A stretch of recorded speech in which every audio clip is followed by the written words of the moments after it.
Hello guys, नमस्कार। मैं हूं अमित और स्वागत करता हूं आपके अपने चैनल अमित जी सेंटर में। दोस्तों, आज की ये जो वीडियो है, मैं एक छोटे से कोट के साथ में शुरुआत करना चाहता हूं। सोचने से कहाँ मिलते हैं तमन्नाओं के शहर, चलना भी जरूरी है मंजिल पाने के लिए। तो दोस्तों, आप लोगों को अपने मंजिल की तरफ चलना पड़ेगा, खाली सोचते रहने से कुछ नहीं होने वाला है। ठीक है, तो आप अपने मंजिल की तरफ कैसे चलेंगे? अपनी तैयारी को करते रहिए, आप लोग अपने मंजिल को पा ही लेंगे। ठीक है, तो चलिए दोस्तों, हमारे साथ इस वीडियो में अपनी तैयारी को चमकदार धार दीजिए और हमारे साथ जुड़ जाइए इस वीडियो के माध्यम से, इस चैनल के माध्यम से। दोस्तों, वीडियो पसंद आए तो चैनल को सब्सक्राइब कर लीजिएगा, नोटिफिकेशन बेल को भी प्रेस कर दीजिएगा ताकि आने वाले हर एक वीडियो का नोटिफिकेशन आप तक पहुंचे और आप लोग अपनी तैयारी को अच्छे से कर पाए। ठीक है, तो चलिए हम लोग इसी के साथ ही वीडियो में आगे बढ़ते हैं। आज का जो पहला प्रश्न है वो देखते हैं क्या है। गणतंत्र भारत का पहला बजट किसने पेश किया था? तो यहाँ पे आपको बताना है कौन सा ऑप्शन सही होगा। तो यहाँ पे देखिए ऑप्शन से हमारे पास Shrimati Indira Gandhi, John Mathai, Jawaharlal Nehru, James Wilson. तो इसका जो राइट आंसर होगा दोस्तों, अगर आप ऑप्शन नंबर 2 के साथ में, तो बिल्कुल करेक्ट है, जॉन मथाई। ठीक है, यहाँ पे जॉन मथाई जो है करेक्ट आंसर है। कब इन्होंने पेश किया था पहला बजट? तो ये पेश किया था 28 फरवरी को। ठीक है, 28 फरवरी 1950 ईस्वी में पेश किया था। ठीक है, चलिए नेक्स्ट प्रश्न है, केंद्रीय बजट 2021-22 को संसद में किसने पेश किया? ठीक है, तो अभी हाल ही में केंद्रीय बजट पेश किया गया था, तो इसको पेश किसने किया था? तो यहाँ पर देखिए ऑप्शंस में है नरेंद्र मोदी, पीयूष गोयल, निर्मला सीतारमण, पी चिदम्बरम। तो यहाँ पे जो राइट आंसर बनेगा दोस्तों, कौन पेश करता है? तो हमारे देश का जो वित्त मंत्री होता है वो केंद्रीय बजट को पेश करता है। ठीक है, तो यहाँ पे जो ऑप्शन नंबर 3 है वो करेक्ट हो जाएगा। निर्मला सीतारमण जो है इस प्रेजेंट टाइम में हमारे देश की वित्त मंत्री है। ठीक है, तो इन्होंने ही पेश किया था। ठीक है, चलिए अगला प्रश्न देखते हैं, निम्नलिखित में से कबड्डी के एक टीम में कितने खिलाड़ी भाग लेते हैं? ठीक है, तो एक टीम में कितने खिलाड़ी होते हैं? यहाँ पे ऑप्शन नंबर 3 जो है वो करेक्ट हो जाएगा, 7 खिलाड़ी होते हैं। ठीक है, 7 प्लेयर्स होते हैं जो कि कबड्डी की एक टीम में भाग लेते हैं। नेक्स्ट प्रश्न है, रविन्द्रनाथ टैगोर को किस पुस्तक के लिए साहित्य का नोबेल पुरस्कार प्रदान किया गया था? तो यहाँ पे ऑप्शन देखिए, गीतांजलि है, अर्थशास्त्र है, अनाथ है, गोरा है। ठीक है, तो यहाँ पर कौन सा ऑप्शन करेक्ट होगा दोस्तों, कमेंट करके जरूर बताइएगा। चलिए फिलहाल हम बात कर लेते हैं यहाँ पे कौन सा ऑप्शन सही होगा। तो यहाँ पे ऑप्शन नंबर 1 जो है वो करेक्ट है, गीतांजलि। ठीक है, कौन सा? गीतांजलि जो है ये एक ऐसा पुस्तक था रविन्द्रनाथ टैगोर का जिसने रविन्द्रनाथ टैगोर को साहित्य का नोबेल पुरस्कार दिलवाया था। ठीक है, अगला प्रश्न, अशोक समता स्थल किस महापुरुष का समाधि स्थल है? तो यहाँ पे ऑप्शन नंबर 1 जो है वो करेक्ट हो जाएगा। ऑप्शन नंबर 1 क्या है? जगजीवन राम। ठीक है, समता स्थल जो है जगजीवन राम का समाधि स्थल है। ठीक है, अगला प्रश्न, जादूगोड़ा का संबंध किस खनिज से है? ठीक है, हमको बताना है किस खनिज से संबंधित है जादूगोड़ा, यानी कि जादूगोड़ा एक जगह है और यहाँ पे कौन सा खनिज प्राप्त किया जाता है? तो इसका जो राइट आंसर होगा दोस्तों वो है यूरेनियम। ठीक है, यूरेनियम के लिए ये प्रसिद्ध है, इसलिए यहाँ पर जो संबंध बन रहा है जादूगोड़ा का वो यूरेनियम से बन रहा है। ठीक है, अगला प्रश्न है, हर्यक वंश का संस्थापक कौन है? ठीक है, तो यहाँ पे ऑप्शन नंबर 3 जो है वो करेक्ट है, बिंबिसार। ठीक है, और बाकी शिशुनाग किस वंश के संस्थापक हैं?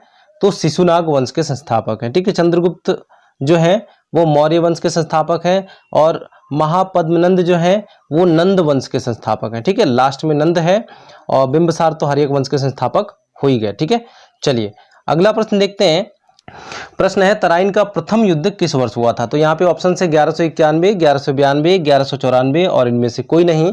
तो इसका जो राइट आंसर है दोस्तों वो है ऑप्शन नंबर 1, यानी कि 1191 ईस्वी में हुआ था। और ये किसके किसके बीच में लड़ा गया था? ये तराइन का जो युद्ध हुआ गौरी और पृथ्वीराज के बीच में। विजय किसकी हुई थी? तो पृथ्वीराज चौहान की विजय हुई थी। ठीक है, तो यहाँ पे अब देखिए 1192, तो 1192 भी तराइन का द्वितीय युद्ध हुआ था, गौरी और किसके बीच में? तो पृथ्वीराज चौहान के बीच में। ठीक है, तो यहाँ पे जीत किसकी हुई थी? तो यहाँ पे गौरी की जीत हुई थी। और प्रथम युद्ध में किसकी जीत हुई थी? तो पृथ्वीराज चौहान की जीत हुई थी। ठीक है, यहाँ पे गौरी की जीत हुई थी। ठीक है, और उसके बाद लास्ट वाला देखिए 1194 जो चंदावर का युद्ध हुआ था, इसमें भी जो युद्ध हुआ था वो गौरी और जयचंद के बीच में हुआ था। ठीक है, यहाँ पर विजय किसकी हुई थी? तो गौरी की यहाँ पे भी विजय हुई थी। ठीक है, किसकी हुई थी? गौरी की विजय हुई थी। अगला प्रश्न देखते हैं, निम्न में से गुलाम वंश के शासन को किसने समाप्त किया था? ठीक है, तो गुलाम वंश के संस्थापक कौन थे? सबसे पहले ये जान लेते हैं। तो गुलाम वंश के संस्थापक थे कुतुबुद्दीन ऐबक। ठीक है, कौन थे? कुतुबुद्दीन ऐबक थे। और इसके शासन को समाप्त करके, किसके शासन को? कुतुबुद्दीन ऐबक के शासन को समाप्त करके जलालुद्दीन फिरोज खिलजी ने अपना शासन स्थापित किया। और उस शासन का क्या नाम था? खिलजी वंश। ठीक है, अपने वंश का स्थापना किया, खिलजी वंश का स्थापना किया। ठीक है, तो जलालुद्दीन फिरोज खिलजी जो है यहाँ पे करेक्ट आंसर है। ठीक है, ऑप्शन नंबर 1 यहाँ पे बिल्कुल करेक्ट है। अगला प्रश्न, निम्न में से तूफानी हिंदू के नाम से किस महापुरुष को जाना जाता है? ठीक है, तो यहाँ पे ऑप्शन देखिए, लाला लाजपत राय, अरविंद घोष, स्वामी विवेकानंद और बंकिम चंद्र चटर्जी दिया हुआ है। ठीक है, लेकिन यहाँ पे जो राइट आंसर बनेगा वो कौन सा बनेगा यहाँ पर? तो यहाँ पे ऑप्शन नंबर 3 जो है वो करेक्ट हो जाएगा। ठीक है, स्वामी विवेकानंद जी को क्या कहा जाता है? तूफानी हिंदू कहा जाता है। ठीक है, जब ये 1893 ईस्वी में अमेरिका के शिकागो में जब सर्वधर्म सम्मेलन हो रहा था तो वहाँ पे संबोधित करने के लिए गए थे। तो वहाँ पे जब पहली बार संबोधित किया था तो उनके भाषण को सुन के सभी धर्मों के लोग वहाँ पे, ठीक है, उस सम्मेलन में उपस्थित सभी लोग तालियों से उनका स्वागत किया था, उनके भाषण का स्वागत किया गया था। और तभी से उनको ये उपाधि प्राप्त हो गई, तूफानी हिंदू। ठीक है, इनको तूफानी हिंदू कहा जाने लगा। ठीक है, चलिए अगला प्रश्न है, प्रसिद्ध नारा मारो फिरंगी को किसने दिया था? मारो फिरंगी को प्रसिद्ध नारा किसने दिया था? तो इसका जो राइट आंसर है वो है मंगल पांडे ने। ठीक है, मंगल पांडे ने मारो फिरंगी जो नारा था इन्होंने दिया था। ठीक है, और इनको तो आप जानते ही होंगे, ये बहुत ही प्रसिद्ध 1857 के जो कह सकते हैं कि चिनगारी जो भड़काने वाले व्यक्ति थे, ठीक है, वो मंगल पांडे थे। ठीक है ना, तो यहाँ पे ऑप्शन नंबर 4 जो है वो करेक्ट है, मंगल पांडे। अगला प्रश्न है, प्रथम भारत पाक युद्ध किस वर्ष हुआ था? ठीक है, तो भारत और पाकिस्तान का पहला युद्ध कब लड़ा गया था? यहाँ पे ऑप्शन है 1965, 1962, 1971 और 1857 में। तो कौन सा ऑप्शन यहाँ पे सही होगा? तो यहाँ पे ऑप्शन नंबर 1 जो है वो करेक्ट है, 1965 ईस्वी में भारत और पाकिस्तान के बीच में पहली बार लड़ाई हुई थी। ठीक है, और 1962 ईस्वी में किससे लड़ाई हुई थी? तो चीन और इंडिया के बीच में। ठीक है, चीन से इंडिया का युद्ध हो गया था। ठीक है, और 1971 ईस्वी में द्वितीय भारत पाकिस्तान युद्ध हुआ था। ठीक है, तो एक बार 1965 में और एक बार 1971 ईस्वी में भारत और पाकिस्तान का युद्ध हुआ था। तो प्रथम युद्ध कब हुआ था? तो ये हुआ था आपका 1965 में। द्वितीय युद्ध कब हुआ था इंडिया और पाकिस्तान का? तो 1971 ईस्वी में। 1857 जो है ये है भारत का प्रथम स्वतंत्रता संग्राम। ठीक है, भारत का प्रथम स्वतंत्रता संग्राम जो था वो 1857, यानी यहीं से स्वतंत्रता संग्राम का बीज पड़ा। ठीक है, चलिए अगला प्रश्न है, निम्न में से रबी की फसल नहीं है। ठीक है, आपको ध्यान से देखना है इस प्रश्न को। क्या देखना है? ध्यान से देखना है इस प्रश्न को कि रबी की फसल नहीं है पूछा है। रबी की फसल हम जान लेते हैं किसको कहते हैं। तो रबी की फसल उसको कहते हैं जो फसल गर्मियों में काटी जाती है। रबी मतलब होता है सूर्य, सूर्य का मतलब होता है गर्मी। ठीक है, और ऐसी फसलें जो गर्मी में काटी जाती है उनको रबी की फसल कहा जाता है। ठीक है, तो गेहूं, मटर और चना जो है ये गर्मियों में काटी जाती है। ठीक है, और ठंडियों में बोई जाती है। बाकी जो बचा यहाँ पर आप देख रहे हैं धान। ठीक है, क्या है? धान जो है ये आपका गर्मियों में नहीं काटा जाता है। ठीक है, ये कब काटा जाता है? तो ये आपका बरसात खत्म होने के साथ ही इसको काटते हैं। ठीक है, यानी कि बरसात का मौसम थोड़ा बहुत रहता है उस समय, तो खराब मौसम में बोई जाती है, खराब मौसम में काटी जाती है। तो इसको हम बोलते हैं खरीफ की फसल। ठीक है, चलिए तो यहाँ पे जो ऑप्शन नंबर 4 है वो करेक्ट हो जाएगा।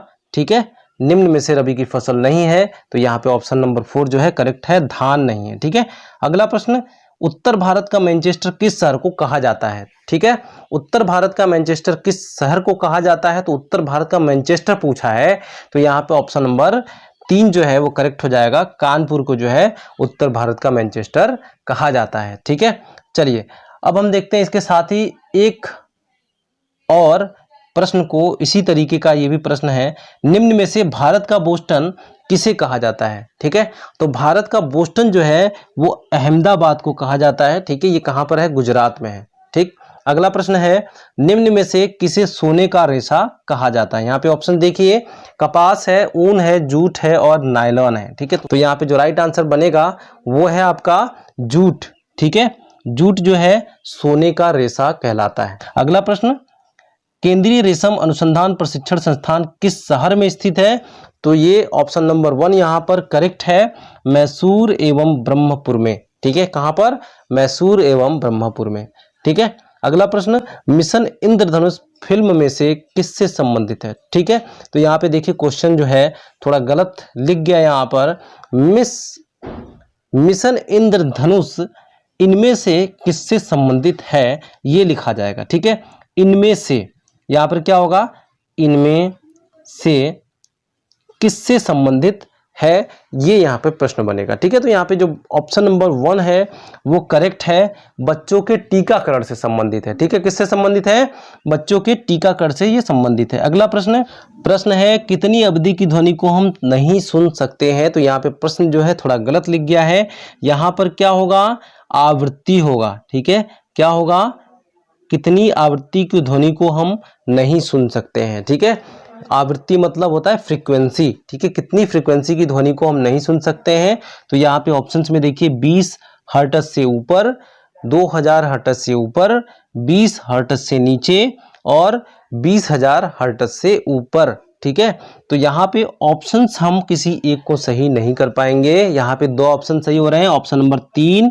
ठीक है, 20 हर्ट्ज से नीचे की ध्वनि को भी हम नहीं सुन सकते हैं और 20,000 हर्ट्ज से ऊपर की ध्वनि को भी हम नहीं सुन सकते हैं। ठीक है, तो यहाँ पे ऑप्शन नंबर 2 और 3 दोनों सही हो जाएगा। ठीक है, क्या होगा, दोनों सही होंगे। ठीक है, ये दोनों ऑप्शंस यहाँ पे सही हैं, इनको हम नहीं सुन सकते हैं। ठीक है, अगला प्रश्न देखते हैं, निम्न में से कौन सा महाद्वीप है जिस पर एक भी ज्वालामुखी नहीं है।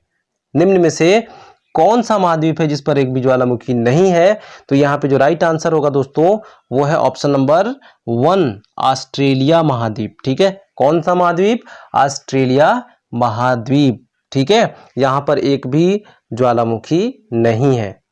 दोस्तों उम्मीद करता हूं कि ये वीडियो आपको पसंद आई होगी। वीडियो पसंद आई हो तो वीडियो को लाइक कर दीजिएगा, वीडियो को शेयर कर दीजिएगा और चैनल को सब्सक्राइब करके अपने तैयारी को चमकदार धार दीजिएगा। तो मिलते हैं अगले वीडियो में, तब तक के लिए जय हिंद।